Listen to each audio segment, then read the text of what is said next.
Great. Yeah. So now, Lina, and now you have to stay till the end. Let me first just shortly introduce myself. I'm Paul Galvalos. I'm a teacher of Transcendental Meditation since about 45 years, meditating since 50. And I'm also a psychologist. Actually, have a quite, I would say, divergent history and career, but everything has to do with meditation. I learned meditation when I was 20. I've been searching around a lot before that, but as Dennis was saying, this was completely life-changing. For some people, it's life-changing right away. It happened to me. It also happened to Dennis. For some other people, it takes some time. Specifically, Paul, next to me here, he had a major bliss. I never forget. He came out of the apartment in Amsterdam, and he was like, he had the face like never seen before. That was magnificent. I was so lucky that I had a huge bliss experience from my first initiation. Day one, yeah. From day one, and I asked my teacher, well, I don't know if I did it right, but I said, well, look in the mirror, and then you know that you did it right. So I knew from the first moment that this was so incredibly valuable, and such it has so much to offer, and it's so good. It was very exciting. But not everyone experiences this like I did in the first, but it's very important. But I'm sure Paul will explain you. It's very important that you do it from the first moment, consequently, twice a day. Because when you do it twice a day, it gives you more maybe than 4 times than when you do it once a day. Yeah. So that's very important. Yeah. So again, this Paul and that Paul and also Dennis right away had some very spectacular experiences. But as Paul is saying, that's not happening to everybody. So that's why we also show some scientific research. Everybody is different. That's why the experiences are different of everybody. But some have it more immediately. Other ones don't have necessarily this kind of super galactic experiences, but still the effect is there. That's the most important thing that we want to make clear with this scientific research. So let's start with the videotape I was referring to, and then I come back a few times to explain you something more. So let's go and see that tape. Good luck, Shapers.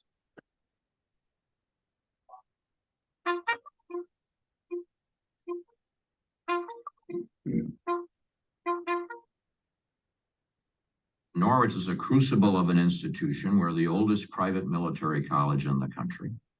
And not only is it academic, it's like adding boot camp and military service on top of a very rigorous academic program. So a lot of stress. Our students are dealing with a lot of stress. Going from high school to college at any school is going to be a stressful situation. You're away from home for the first time. You're trying to learn how to time manage and what study techniques work the best for you.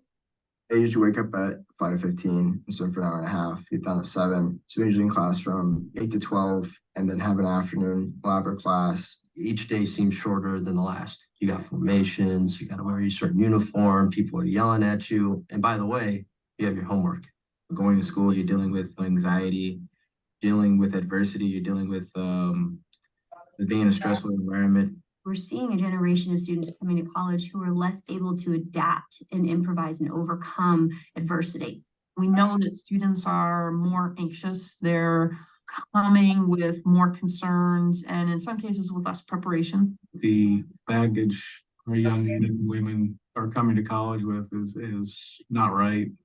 They're looking for some way to handle the stress.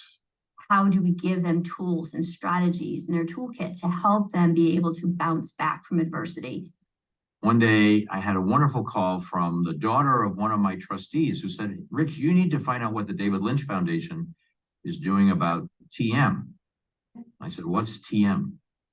And she said, Transcendental Meditation. I said, really? I'm the kind of guy that show me the data. So she sent me some articles and I was reluctant, skeptical. But the more I learned, the more confident I became. And I said, okay, I want to talk to somebody at the David Lynch Foundation. And we did. We had a great exchange. It was through their great briefings, the literature they gave us, the conversations that we had, we decided to experiment. I said, I'm going to do it because I'm not going to let a student do it until I do it first, right? You have to lead from the front. We had our first session and we decided we were going to try this. So we wrote to all the inbound rooks and their parents and said, we're going to do a trial, training for 30 and not training for the other 30. We put them in 2 separate platoons and the reaction was dramatic.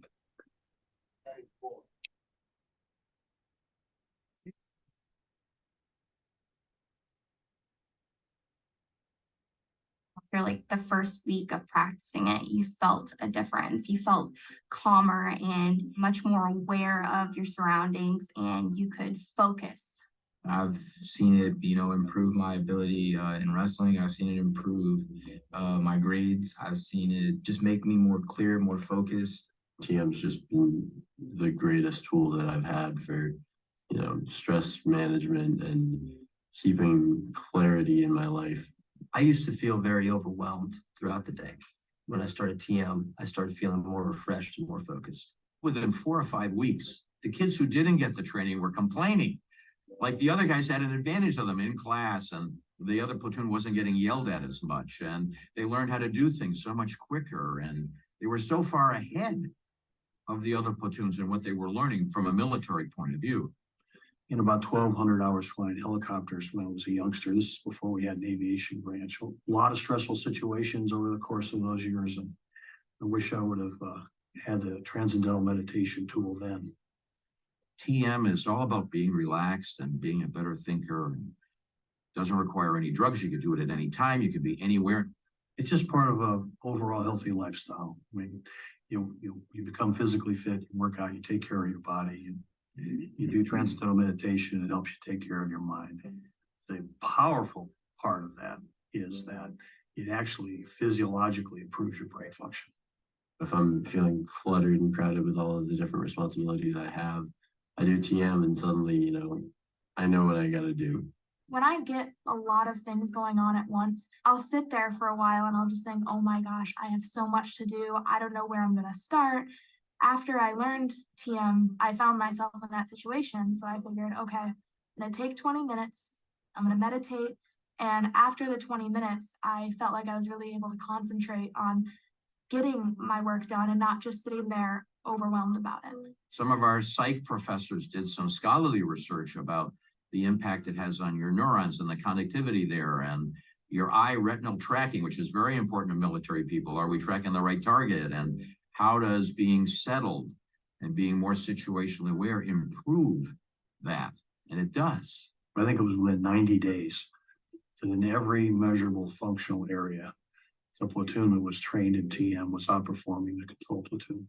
We found a significant difference between the TM and control groups. Things like depression, anxiety, stress, bad moods, all of that went down significantly. We also found that constructive thinking, behavioral coping, emotional coping, and resilience all went up significantly. And what we found out as we looked at the data is students who had some sort of regularity seem to have better results. It's become something over the past 4 years where I think we're really able to do more with it. It's seen as very practical techniques that have very practical and well-documented results. This is a really useful tool for any college campus. This tool is now being looked at as a mainstream ability to help adapt and overcome stress. When we first started this, it was just one small group of students. Now we're stretched across all 4 years of classes, and we have staff and faculty alike. I don't think we realized how big it was going to become. From a small group of 30, we're almost now to 300 here at one time. That just shows you what can be accomplished by working together in just a 5-year period. People here want to do stuff that works. And people see that TM is a tool that's making people more successful. So, it's just part of the culture here. I think the fact that we can empower young men and women with a tool to enable them to handle stress before they get into stressful situations, I think it's a huge gift we give them as part of their overall education, becoming a man in society. I'm proud of Norwich. I think this is just another facet of forward thinking on the university's part. TM works for everyone, whether you're going to be a civilian student or a military student. But I will tell you that we would not be where we are today without the David Lynch Foundation, for which I will be forever grateful. And those students that have been trained will be forever grateful. I am so impressed with what's happening here. I really do hope more colleges take this on. I think it should be made available to every college student who needs it or wants it. They probably all need it. They just don't know it. So this gives a good introduction, yes. On this next slide, we see the history of Transcendental Meditation. In the middle, we see Maharishi Mahesh Yogi. Maharishi brought Transcendental Meditation to the West, so he is mainly associated with it. But he learned it one-on-one from his teacher, Gurudev, important spiritual leader in India. But Transcendental Meditation, as we teach it today, we already find in the ancient Vedic scriptures of India. So Transcendental Meditation is easily a few thousand years old. When Maharishi came to the United States, he was sitting with a group of scientists and he explained, Transcendental Meditation is to develop higher states of consciousness, ultimately even enlightenment. But on this path towards enlightenment, there are all kinds of positive side effects. And then this scientist got very excited, said, oh, Maharishi, then you should have this research. Then people know exactly what's going on. Well, since then, actually, everything that could have been researched in a relationship to Transcendental Meditation has been studied, more than 800 studies. But I want to start with the study of this gentleman, Professor Fred Travis, which he did together with a professor in Norway, which were especially looking at the brain functioning of people that have been meditating a longer time. Quite interesting. And here at the right, you have a picture of, do we know who this is? This is David Lynch, where Dennis was also referring to. David Lynch is the filmmaker, in Holland especially known for Twin Peaks, but he did much more than that. David is also already meditating since about 50 years, but in 2005 he decided, I want to do something more about it. And he started the David Lynch Foundation. And since 2005, about 1 million students have learned Transcendental Meditations through his foundation, especially in Latin America, but also special programs like we saw at Norwich University. As I said, hundreds of scientific studies have been conducted on the benefits of the Transcendental Meditation technique at more than 200 independent universities and research institutions worldwide during the past 40 years. And Transcendental Meditation is a mental technique, so you would expect that it has some effect on the mind. But first, let me explain something more about it. Normally, when I'm talking here, there's like one particular area of my brain active, and the other areas of the brain are not active, or they are working at different levels of activities. When I want to cheer up the evening a little bit, I'm going to sing a song, then here a little area becomes active in the brain, and all the other areas are not active or active at different frequencies, different of activity levels. Now, very remarkably, what happens during Transcendental Meditation is that the brain starts to function as one integrated whole. Left and right, front and back, everything starts to be homogeneous. And that's where this first study is about. Only in Transcendental Meditation till now, we found this particular phenomenon.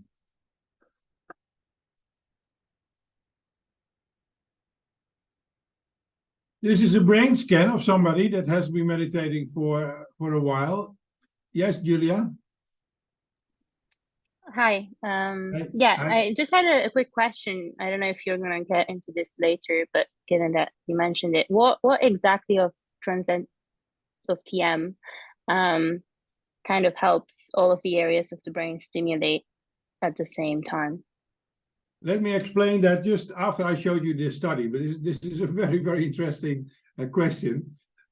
Actually, not an easy answer, but I address it briefly. So this is before his meditation. And you see all these different colors, and all these different colors mean different level of activity. Here we see the same brain, the same person, after he has been meditating for 10 minutes. You see after 10 minutes of meditation, there's much more homogeneous blue. Now, blue in this case refers to what we call high alpha. It's a state of restfulness of the brain. At the same time, the brain is alert.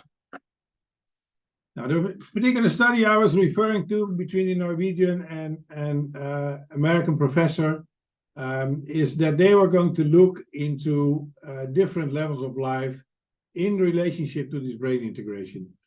And especially this Norwegian professor, he has been studying already for some longer time what he called top performing individuals. About 1 in 1,000 individuals are much better in their profession or their hobby than the average population. And he thought that maybe has something to do with the functioning of the brain.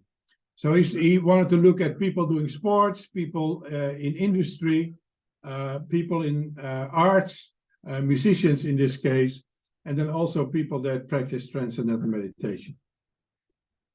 And what he did for sport was quite interesting. He actually motivated the whole Olympic team in Norway to participate in the study. They thought that was great. Everybody participated. And the brain integration scale that they developed in this case had to do with the going together of the two frontal lobes, frontal coherence, alpha relative power, let's say the amplitude of the brain, and the brain preparatory response, to respond very quickly on a new impulse. And what he found that the Olympic team scored much higher on this brain integration scale than other people doing exactly the same sports, but not on an Olympic level. He found the same with top managers, again, in Scandinavian companies, large Scandinavian companies. Top management he compared to people functioning at lower levels of the company or just running smaller companies. Again, the top managers scored much higher on this brain integration. They found the same directionality between professional and amateur musicians. The difference was less than they expected. Afterwards, they found that amateur musicians also spend a lot of hours playing music. They're just not being paid for it. That's the only difference. But then they were especially interested in this short-term transcendental meditation and long-term transcendental meditation. But now don't get discouraged. Short-term in this case is 7 years, and long-term is even 24 years. And this is not to say that you need to meditate 7 years or 24 years before you get any results. Now, the results are right away in the beginning. And the course is over 4 consecutive days. I would say that 99.5% of the people already in these first 4 days, they really notice a difference and an improvement. But as you can imagine, most of the studies that I'm referring to, they are done before people learn meditation, and then maybe 3 months or 8 months or 2 years later. But of course, in the beginning, there's quite a contrast. You know, first you are somewhat excited, somewhat anxious, maybe not so very happy. And then you start to meditate, and right away you get into this deep, blissful state. But after some time, this contrast, of course, is gone. And sometimes people wonder, is the effect still there? Now, that's why this particular study is so important. It shows that the effects are cumulative. Here we see average population, brain integration. Here we see people meditating for 7 years. Here we see these world-class performers of the Norwegian professor. And this is what we see after 24 years of meditation. Now, why did this happen? This very, very good question of Julia. And those who are meditating, they can confirm. But basically what you are experiencing during Transcendental Meditation is a state of oneness, a state of wholeness. And now we are always active at the surface levels of the mind. What happens in Transcendental Meditation, as I will explain you in the second part of the lecture, is you really start to settle inside and you really start to experience more unboundedness, more oneness. So the brain really starts to function in a more homogeneous manner. And the interesting part of that is that when this underlying functioning of the brain is there, you also become more capable in the details. There's a term in psychology which is called field independence. field independent people. They are kind of, really making their own life and determining their own life. At the same time, they're very good in organizing the details. So this combination of two things, what we see happening at this development of more brain integration. But the ultimate answer to your question, Julia, is not yet found out. Brain is quite a complex mechanism. Well, if it's true what I'm saying, that there's more brain integration, then it should be the whole brain, not only left and right, but also back and front. And as you maybe know, if you are looking at something, first the stimuli come into the backside of your brain, then they're being sent to the front part, then they're being analyzed, and again being sent backwards for some task or some evaluation. Now, if this coordination, if this integration is better, you also would expect that people report to be more effective. Now, this is a large study done at a car factory near Chicago. And here, the meditating employees reported more effectiveness in comparison to their colleagues who were not meditating. So I was referring to these projects of the David Lynch Foundation. Of these million students, most of them are from Latin America. And the projects that they have in the United States itself, they're mainly special projects. Likewise, they have a few special projects in backward communities. And backward communities in the United States, they are definitely more serious as we know them in Holland or in Europe. They're like ghettos. And the problem with ghettos is there's so much stress everywhere. There's stress at home, there's stress on the street, and there's stress at school. So much so that actually 1 out of 5 students drops out of school. And it actually lost for the whole educational process. When Transcendental Meditation was introduced there, that dropped from 1 out of 5 to 1 out of 30. So an enormous improvement. But not only did they stay at school longer, they also got higher grades, and a larger proportion of them ultimately got their diploma. So these were just a few things about the mind. As we all know, there's a very close connection between mind and body. Physicians say that 80, maybe 90% of all diseases have at least a very important psychosomatic component. So when the mind functions better, you also would expect that the body starts to function in a better way. And that's indeed what we find here in a study done in Spain. There were 2 patient groups. Half of them worked out to be meditators. And we found that the meditators were scoring much higher on natural immune system than the non-meditators. This study was a little bit more extensive. Here they didn't look only at Transcendental Meditation. The experimental subjects here also got some Ayurvedic diet, which was good for their heart. They got some yoga exercises, and they got some food supplements, which is also very good for the whole cardiovascular system. And after a period of already as short as 6 weeks, there was a measurable increase in the blood flow of the main arteries, which in this case indicated reduced risk of arteriosclerosis. Now, these are kind of summary studies, but I should explain a little bit about. Let me first see what the question is. It's all right, Susie. As long as you can hear and see us. This is what's called a meta-analysis. If many different studies use the same instrument, but study different methods, if the number of studies is large enough, you can compare the effectiveness of these different methods. So in this particular case, the instrument being used was a questionnaire for trait anxiety, let's say permanent anxiety. And the different methods that were studied was Transcendental Meditation, mindfulness, and other meditation techniques. So in this case, in this meta-analysis, there were 30 different studies, about 1,900 subjects. And it was found that the effect of Transcendental Meditation was about 1.5 times as strong as mindfulness or other meditation techniques. Then if your mind is functioning better, your body is functioning better, you also would expect that the interaction with others become easier. That's indeed what we find. Here we are back at the car factory in Chicago. The meditators report more satisfaction at home and more satisfaction at work. And as a result of that, also better relationships at work and at home. Here we have another meta-analysis, 18 different studies, about 800 different subjects, now looking at self-realization or self-actualization. And here we found that the effects of Transcendental Meditation were about twice as strong in comparison to mindfulness or other meditation techniques. Now, one of the very remarkable things that came forward out of some studies of the David Lynch Foundation, and this is really very, very important for what you're engaged in terms of changing the world.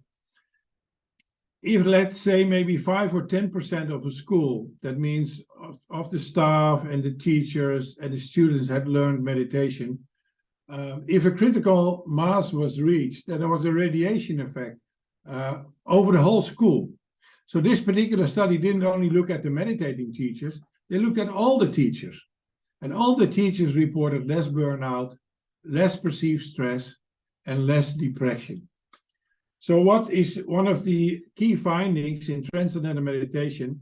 And the first finding was if about 1% of the population is doing Transcendental Meditation in a city or a nation, there will be an improvement in the whole nation. Later on, there's a kind of advanced program. It's being found that actually we only need like a few thousand people to really change the destiny of a country, and maybe 10,000 people or more to change the destiny of the whole world. Again, coming somewhat back to this question of Julia, is that when you touch this deepest level of yourself, that works out to be not only to be the deepest level of yourself, but the deepest level of everybody's self. So if you function on that level, and if you kind of make enlivenment on that level, you make it enlivened in yourself, but actually in everybody. Now, these days we have a lot of awful news about the Middle East and Ukraine. Unfortunately, there are about 8 other places in the world where there's a permanent war going on since decades, but since it's going on so long, we don't hear about it. It's no news. One of these areas is Central Congo. Lots of violence, lots of terrible hostile actions of the different groups against each other. So much so that a group of refugees is permanently trying to fly away from this war zone. And they were received in a refugee camp. And for this particular study, half of them learned Transcendental Meditation, the other half learned not. Now, the most problematic thing about post-traumatic stress syndrome, where all these people are suffering from, is that people get into a vicious circle. Every time that they are relaxing somewhat, or when they almost fall asleep, all these images and all these experiences come back, and they get back into their stress. It was being found that these people learn Transcendental Meditation, after 30 or 40 days, they are able to break this vicious circle, and then almost immediately saw a decrease in the symptoms of post-traumatic stress syndrome. Here we find the same study on a larger scale, now done with veterans in the United States. This study was sponsored by the US government, the National Institute of Health. Also here we found that the veterans that were meditating had less symptoms of post-traumatic stress. They were sleeping better, they were less depressed, and they were less anxious. Well, this was our scientific research. So now we can relax. Let me explain you a little bit more about the organization. There's one organization that's teaching Transcendental Meditation, as Marishi brought it out. We're active in almost all countries in the world. Everywhere it's being taught in exactly the same way. There are about 800 peer-reviewed studies, more than 10 million meditators. For that, we need many teachers. After some time meditating, you start to have experiences of which you think, you know, well, what does it really mean? For that, we have a follow-up program where you get more explanation the context of your experiences. Here in Holland, we also registered charity, and since about 3 years, we also have a program of the David Lynch Foundation. Alina, you had a question, or? Yeah, I just had a question about the scientific research. If there's a list of references. Yes, I have. Yeah, because I'd be really curious to actually read the studies themselves, because there's some controversy actually I've read about TM that some of the research is not particularly well done. So I'd be curious to read the research myself. No, I invite you to do that. Actually, I've been doing research myself, and you know, it's easy to say about somebody else's research, you know, your research is not good enough. You know, I'm a psychologist, and I have to say most of the studies in psychology are quite rigorous. As psychologists, we always had a very low opinion about most of the research done in the medical studies. You know, they are kind of very, very superficial, very, very less controlled. So, you know, we know how easily some controversy can develop.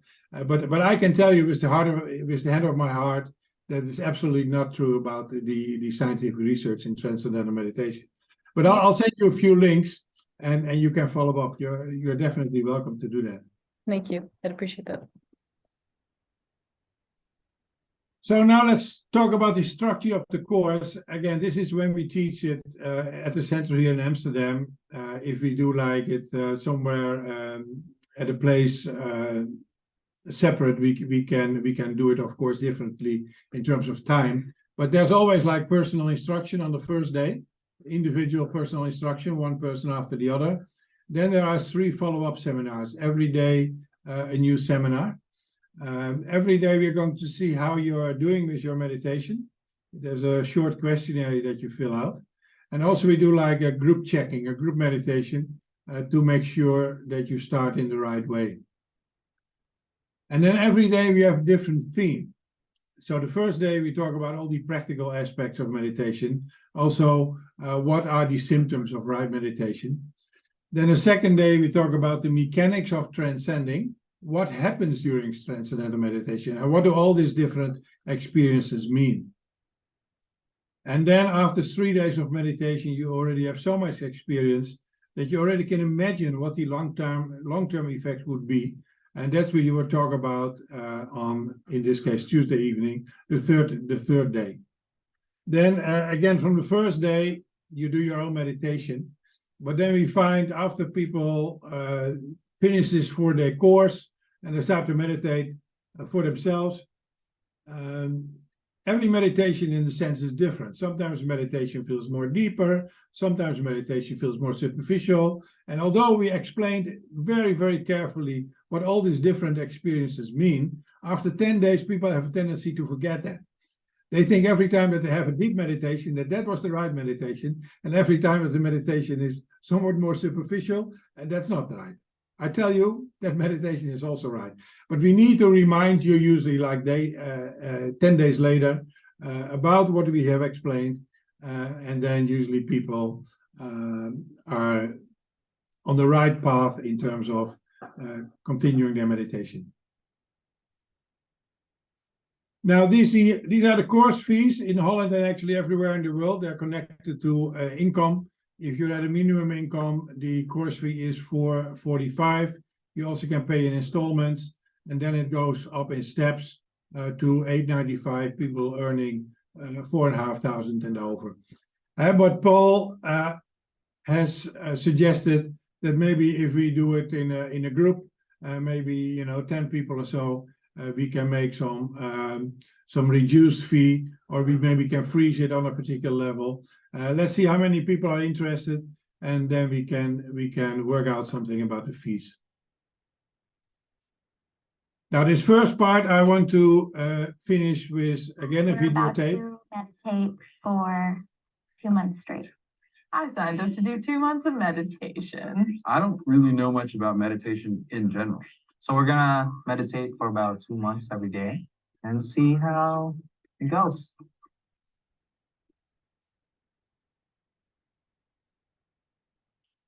Transcendental meditation is one thing. It's a mental technique. We always describe it as simple natural, and effortless, easy to do.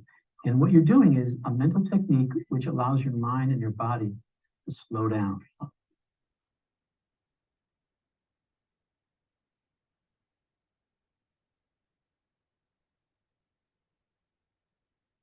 I'm not a real focused person. I mean, when I was younger, it was even worse. I couldn't even get through like a magazine article without like losing my concentration. I think I've gone like recently way more attached to my phone. The time that I used to spend just with myself and my thoughts, I'm like, oh, I have some phone time now. And so I think it'll just cut out my phone time, which is great. I have like big anxiety issue. I'm basically hoping that meditation would help me boost my self-confidence. I like have a resting nice face, but a lot of times behind it, it's just like panic. So my expectation is to be calmer and for my mind to race less if I could do this. I'm very excited. I really want it to work. I have to do it.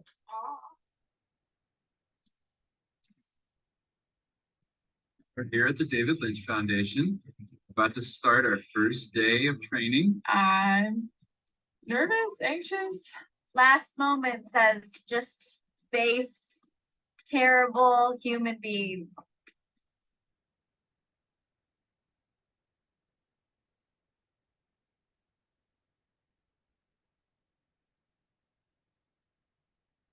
It's not my mantra. And yeah, I feel really calm. I definitely feel tingly. It felt like such a release. I like actually started to cry a little bit. It felt like I was on the bottom of a pool at a party, watching a party go on above and being like super calm and chilled out underneath the party. That was really interesting. I didn't expect to go as deep as I did right away. I was thinking very visual, and there's one point where I felt like I was flying in the wind. I think I'm gonna try drinking less caffeine because I feel like when I have caffeine in my system, it makes me like harder to slow down my breathing. Then I saw a guy with a huge mouth. I'm hopeful. I have to say I'm hopeful, and that feels really good. I just went into his mouth and went inside, and it was just pitch black. It's only been 2 days, so I'm very curious to see the changes that could take place over 2 months. I've been pretty good. I've been really good. Probably some of the best weeks of my life. I'm a little bit more like chipper. My mid-afternoon stress headaches went away. I feel much less anxious and I feel much more like myself. Like I'm not like faking being relaxed. I like actually am relaxed. And I especially love meditating with my cats.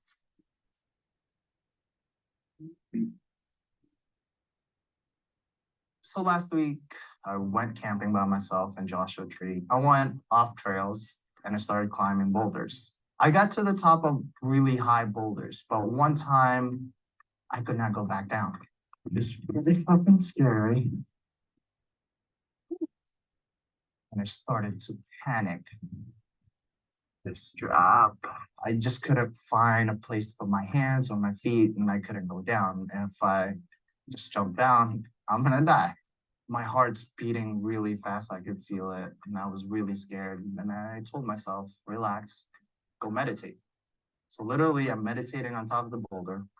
A couple minutes later, I opened my eyes, and I felt so calm, and easily I got back down. It really relieved my stress and my worry. It definitely helped save my life.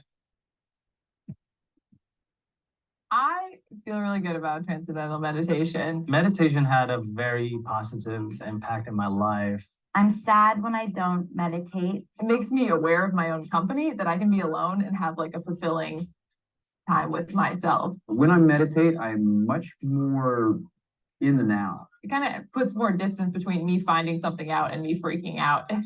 There's like another option besides like, oh, freak out and be stressed. You know, I was shy, not very confident. My anxiety is diminished and my ability to focus on the task at hand is increased. I think I used to fill time with like trash content, like Instagram or Twitter, or just constantly stimulating myself with filler. I think that I will continue doing this indefinitely. At least I hope I do. I want to keep doing it. It's just become so normal to me, so part of my routine. I'm like spreading the gospel of meditation to everybody. It's just there and I love it.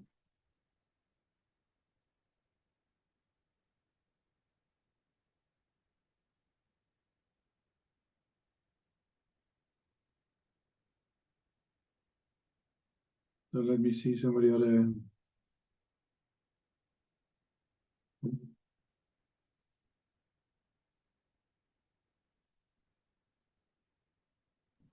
Yeah, I think Dennis and Paul left the call because they were moving on. Yeah. Okay, let's see if you have any questions or remarks before we go to the second part.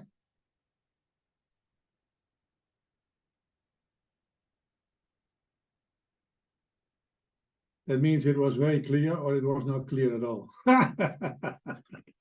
Let's just move ahead to the second part and then maybe afterwards you have some questions. Oh, Yari has a question. Yes, Yari.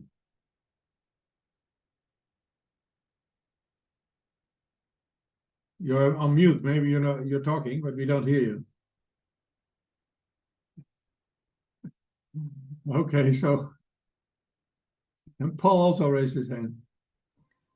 Yeah, I have one question. You mentioned field independent people. So I read this book about Joachim Klaas that Dennis gave to me about the Alright. field paradigm. So what can you explain a bit more about the field independent people, what that is?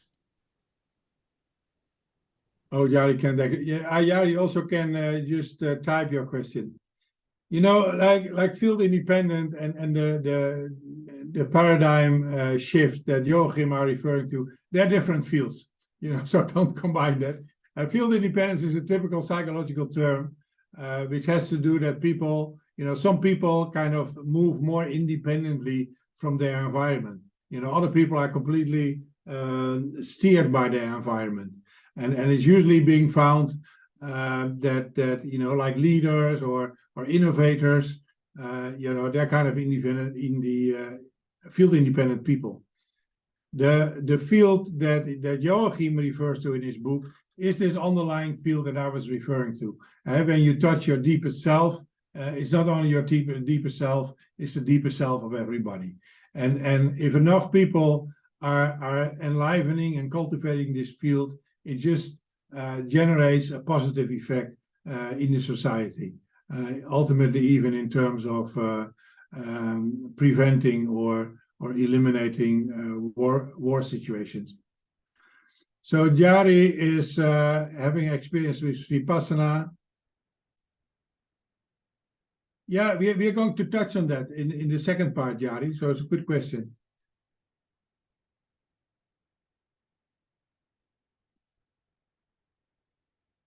No, I mean, I would say the two biggest parts where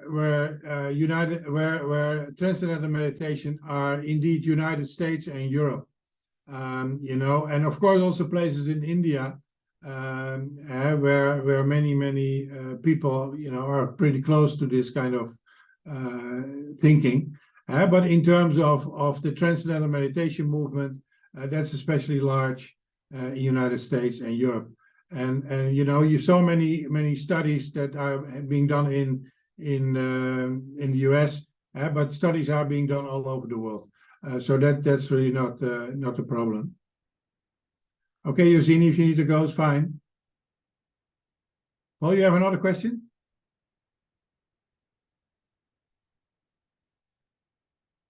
Sorry, I forgot to drop it. Okay, so let's move up to the second part of the lecture where we explain more about how the technique works. So what happens when you practice Transcendental Meditation? And for that, we make use of an analogy. And the analogy that we use is that you can compare the mind to an ocean. You have the surface level of the ocean with all kinds of waves and rain and wind. And then you have the deeper level of the ocean where there's more quietness and more stillness. The mind is just like that. At the surface level of the mind, lots of activity, lots of thoughts going on. And then there are deeper levels of the mind where there's more quietness. Now, one of the first things they teach you in psychology is that people use about 10% of their mental potential. then you think, well, that's interesting. What are we going to do about the other 90? And they never talk about that again. But that's, of course, quite interesting in terms of when we want to develop our consciousness. Because although it's not conscious, it definitely has an impact on our lives. Now, that's exactly what we do in Transcendental Meditation. In Transcendental Meditation, we are systematically and structurally are going to experience more refined levels of the mind till we ultimately experience the maximum potential of our lives, which I refer to as your deepest self. Now, if we take the analogy a little bit further, we can imagine there's an air bubble coming up at the bottom of the lake, becoming more and more concrete, and then here it pops at the surface of the lake. With our thoughts, it's not much different. Our thoughts are coming deep from within, they're becoming more and more concrete, and then they pop here into our conscious mind. And then we have a train of thoughts going on all day. Now, what we do in Transcendental Meditation, we are going to reverse this process. And to reverse this process, we make use of two things. One is a mantra, and the other one is technique.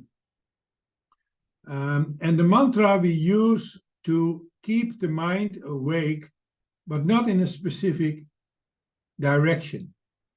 That's why the mantras we use in Transcendental Meditation are mantras without a specific meaning. They're just to keep the mind awake in an undirected manner. Then automatically the mind starts to find its own path. It starts to follow its own nature. Now, what is the nature of the mind? Let me explain that in another example. Imagine now we are sitting here and talking. Now your neighbor puts on some music. But actually not just some music, your favorite music. Then automatically your mind goes there because that's more charming. Now what happens, every more refined level of the mind is more attractive, is more charming. So if we can bring the mind in this state, it automatically will start to go inside and continue to go inside and continue to go inside till it ultimately transcends all activity of the mind. That's where the name Transcendental Meditation is coming from. It transcends all the superficial and ultimately even the most refined level of activity during meditation. And it's a particular interesting state. It's like you're completely wide awake, but you're completely silent. You best can compare it to an arrow and a bow. It's an arrow. You pull back completely on the bow. It's a state of full potentiality, but at the same time, it's complete still. Now coming to the question of Jari, if you would have asked, 60 years ago here in Amsterdam to somebody, do you know about meditation? They automatically would have thought of monks sitting in some monastery, thinking about the higher values of life. Indeed, usually beautiful values like the divine or God or heaven. But they are kind of thinking about it. It remains on the level of meaning. And because it remains on the level of meaning, it remains more at the surface level of the mind. These techniques together are called contemplation. That's actually all that we knew about meditation in the West. Now, the first techniques that came from the East were like Zen meditation. Zen meditation said, the mind is like a monkey. It's just jumping from one branch to the other branch. What we have to do is we have to bring the mind under control. We have to concentrate. We have to concentrate on a specific point. And if this concentration goes away, we have to forcefully bring it back. Now, also the more modern meditation technique like Vipassana or mindfulness meditation have some of the same elements. You need to have a particular attitude. When that goes away, you have to forcefully bring it back. Also, this is an activity. And because it's an activity, it also keeps the mind relatively more at service. Transcendental meditation is different in the sense that you take a particular angle and you let go. If we take the same analogy, then contemplation techniques are like swimming circles on the surface of the lake. Concentration techniques is like water threading. working hard to stay on one place. And transcendental meditation is really like diving. You take an angle and you just let go. Let's see what the question is.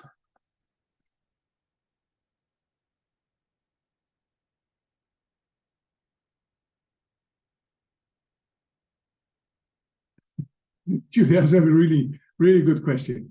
Yes, we are going to develop this state of creative intelligence. And again, now we are in a situation that we have maybe 10% of our mental potential. Ultimately, we get to a state of 100% mental potential. But every step in that direction already brings you deeper to these qualities of creative intelligence. And it's kind of very difficult to put a particular number of years on it. But what we could say is right from the beginning, you started to develop this more enlightened state of consciousness. Well, this is specifically the February course that we have planned for the English-speaking people in Amsterdam. Alina, if you and your partner like to start earlier, we can organize that also. Now, let's say that you're interested and coming for the course, then we only ask like 4 things. It's better that you are somewhat rested, then you just can follow more clearly what's going on in your mind, and you can easier follow the step-to-step instruction. For the same reason, we ask that you do not use any recreational drugs 10 days just before the instruction. Also important to attend all the instruction sessions, but at the same time, I have found out that people are becoming so busy, and especially in Amsterdam, I don't know why. Sometimes people say, no, I cannot do Monday because I have some course going on. And so what I usually say is if you miss 1 out of 4 sessions, we can make that up, either in an individual instruction or online via an app. There are some possibilities now. Plus the intention to start to meditate twice a day for 20 minutes. That's when you get the benefits. I also said transcendental meditation comes from this age-old experience, and it always has been taught in this traditional ceremonial way. And the ceremony where I refer to is a ceremony of gratitude. It was the tradition that before you teach somebody this technique, you first say thanks to all the teachers that have come before you. We still do exactly the same ceremony. We use for that ceremony a portrait of Gurudev, but this is not about Gurudev. This is actually a symbol of all the teachers that have come before us. And we ask the delegate to bring some items for that. A new white handkerchief, a bunch of flowers, and some fresh, sweet fruits.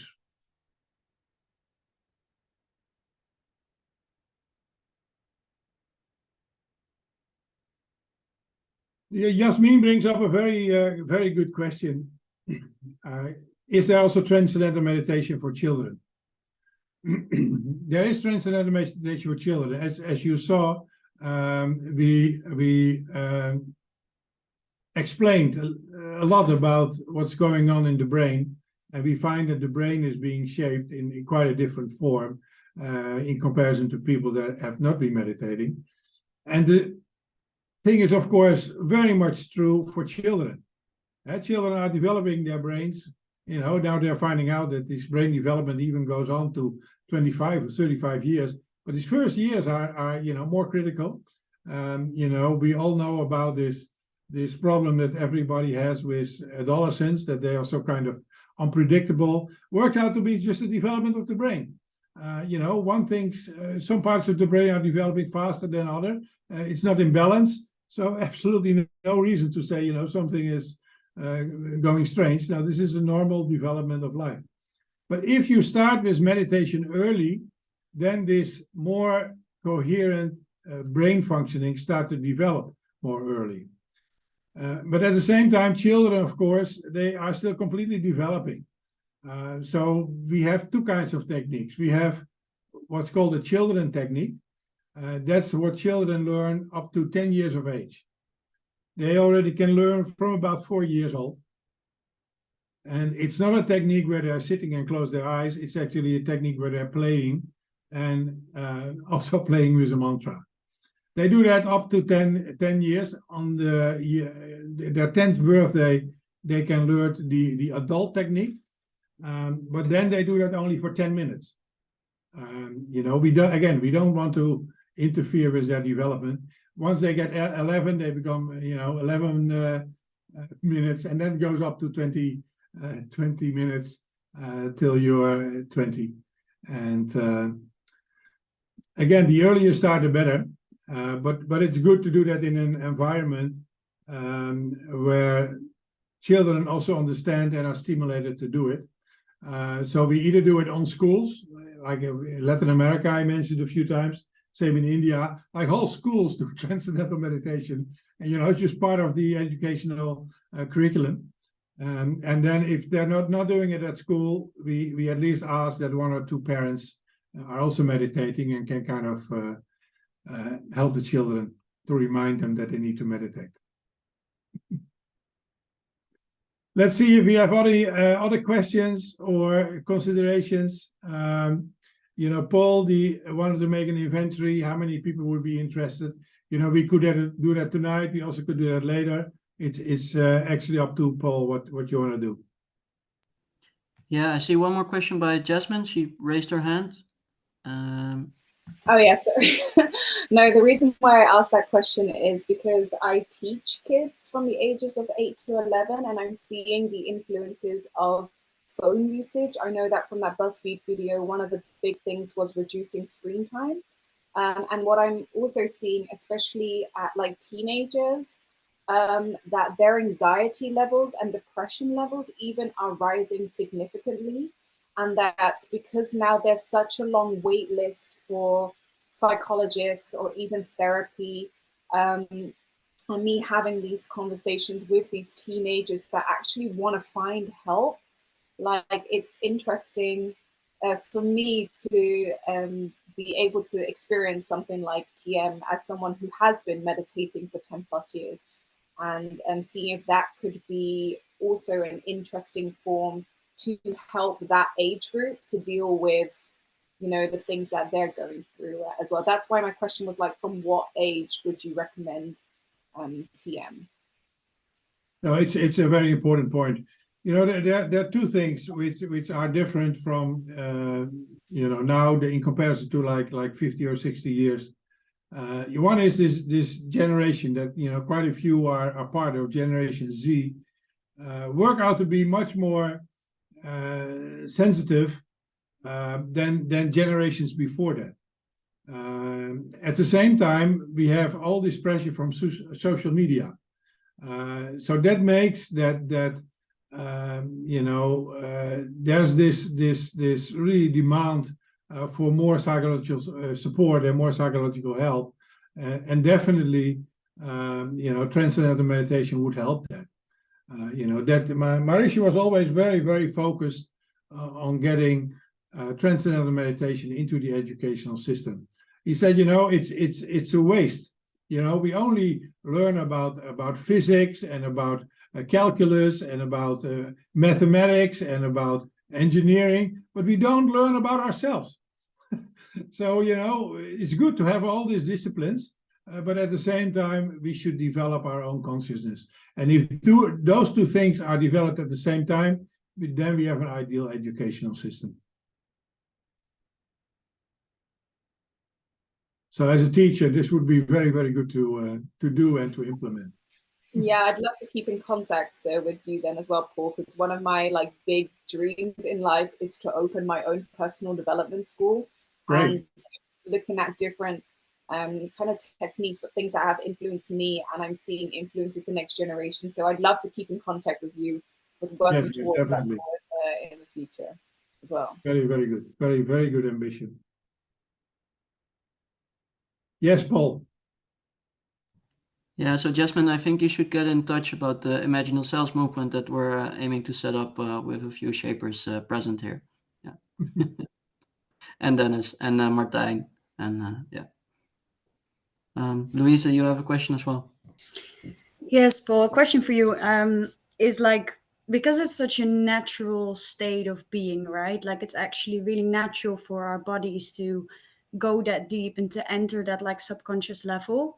So that just makes me wonder, like, aren't there a lot of people out there? Like my first initial thought is like, I can then maybe just do it myself, because it's quite an investment to do a course like that. So what would you say would the course really give you besides trying to get there yourself in the first place? Yeah, it's a really important point that you bring up. It just doesn't work. Yeah, it just doesn't work. You know, you need to have guidance how to do it. You know, I sometimes compare it to, like, you know, learning to bicycle. You know, it's a very easy thing to learning to bicycle, but to do it completely on your own, it's almost impossible. And once you learn how to bike, you know, it's no problem. And that's also the reason why, you know, you cannot really learn it from videos or books, because you just need to be in that state of receptiveness. You know, you need to let go of organizing. And you know, if you try to learn it from a book, you know, okay, page 1, now I have to do this. Page 2, now the attitude isn't there. And likewise, you know, from a videotape or whatever, or learning it, you know, from somebody else that already has been taught Transcendental Meditation, doesn't work. It's kind of very easy, very natural, but also very delicate. You know, just do it a little bit wrong, there's no effect whatsoever. So that's why it has been structured in this way. And sometimes people say, you know, but why all this secretiveness about it? It's just to make sure that this delicacy is not being disturbed, because if that's being disturbed, then you know, 19 out of 20, or maybe you know, 99 out of 100 people will have not the results and say, oh, this is nothing, and then it will be lost. That's why, again, also this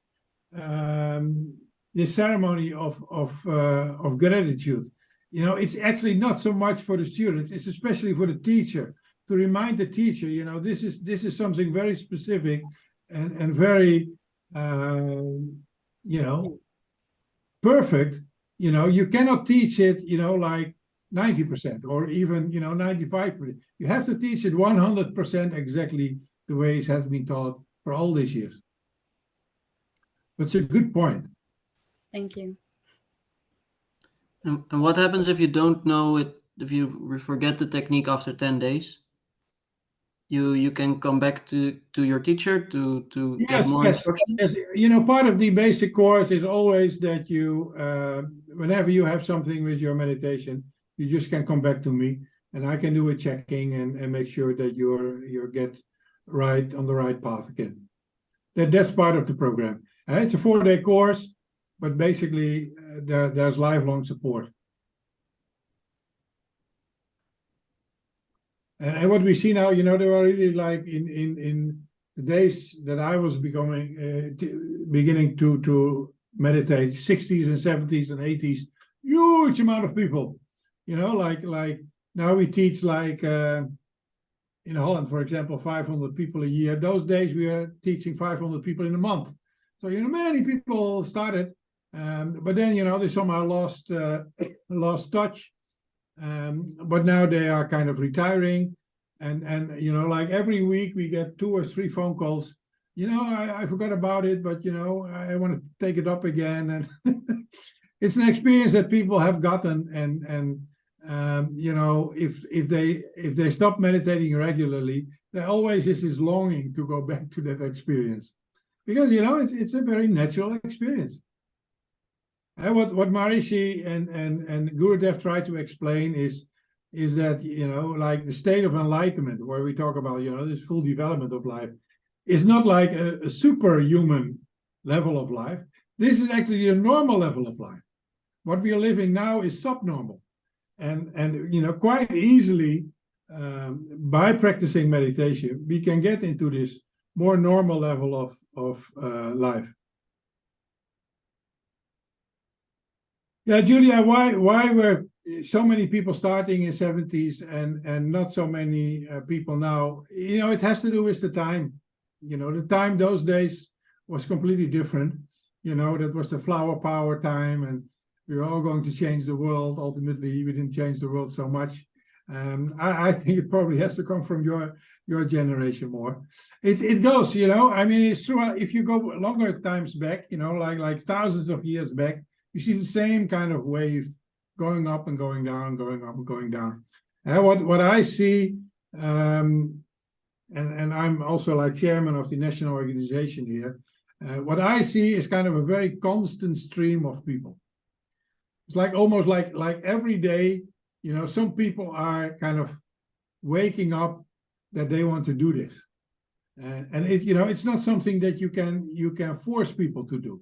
Yeah, you know, there need to be kind of a, you know, a readiness or awakening, and then people come, and it's kind of a very constant stream. So there were big waves in the 70s, but now there's like a stream, and that's not becoming less.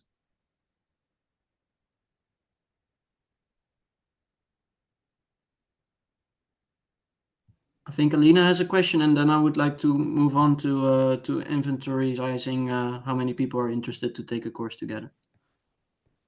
Yeah, I had a question about, I think, Paul, you mentioned this imagined self thing. I'm just curious because I run a collective for the conscious community. So that brings people from that do all sort of that organize meditation practices and yoga, and people that are actually trying to make their practices sustainable. So I'm really curious what this thing is. Imaginal selves. That's actually what the gentleman introducing the evening, Dennis Karpus, he is actually introducing this whole kind of, he hopes it's going to be like a movement, imaginal selves, you know, where that's why I referred a little bit to field independence. You know, people that want to kind of change the world and do it, you know, from their own perspective and collect and inspire people around them to do the same kind of thing. Paul put on a website. So you're also free to just talk with Dennis because, you know, he's kind of still experimenting and want to make sure that he's going to have huge impact. He already did like huge things before. He's also the founder of Just Dig It, where we kind of going to change, especially very dry countries in Africa, with a few simple measures to make sure that the water really remains in the ground. It's called Just Dig It. A very useful and great thing that he set up. And before that, he set up Dance for Life. Also, especially people all over the world that were suffering from HIV and these kind of things. And also there he created a huge thing. And now, you know, afterwards, I met him with Dance for Life. And then he got into meditation.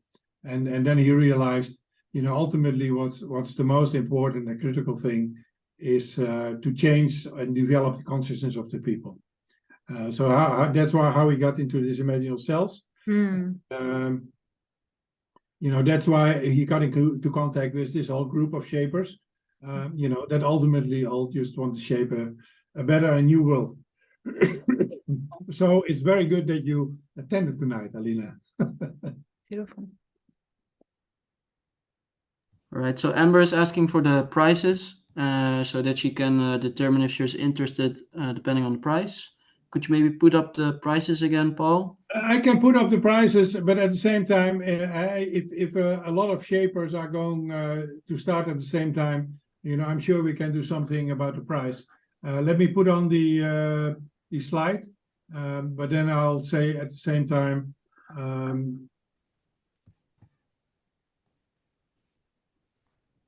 it's negotiable.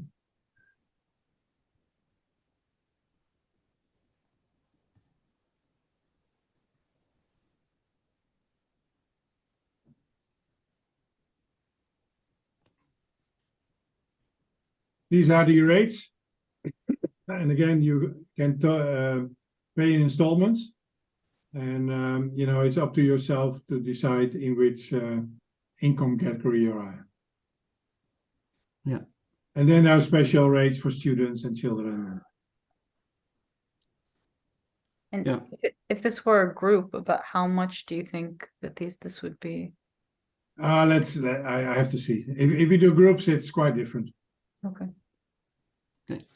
So then I think we would need to know how many people are interested, and if you can type yes in the chat, I will record your name, and then we'll be reaching out to set a date. Or you can think about it for some while. Yeah, or you can let us know later on. I think it would be best if people had a chance to go home, take this in, and think about it before making a decision. Yeah, it I think depends. so, especially if we do like, if we like to do it in a group together, you know, somewhere in a place where we can also stay over the weekend. So, you know, let's see what's available. So people are free to do it in a group, but they're also free to do it in a center. We have like centers throughout Holland, and actually also other countries.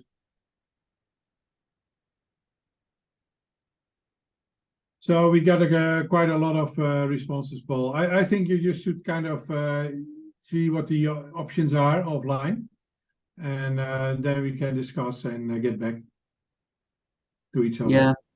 Yeah. The thing is that once we have the people that are enthusiastic to learn, we should also like pick a date together. So that would be a thing that we'd be organizing, and then a location. But I guess most of the people attending live in the Netherlands, right? Alina, you do? Yeah, I live in Amsterdam, and if need be, I can help organize actually. Okay. Oh, that's awesome. Yeah. Alina just joined the Shapers. Well, I mean, this is actually what I'm doing as well. So great. You see, it's somehow by chance that she got to this meeting tonight. So this is nothing happened for nothing. So let's just stay in touch. Alina kind of recorded it. She can make. She'll forward it. I'll forward it to Paul. But we also can do another session again, whatever is interesting or needed.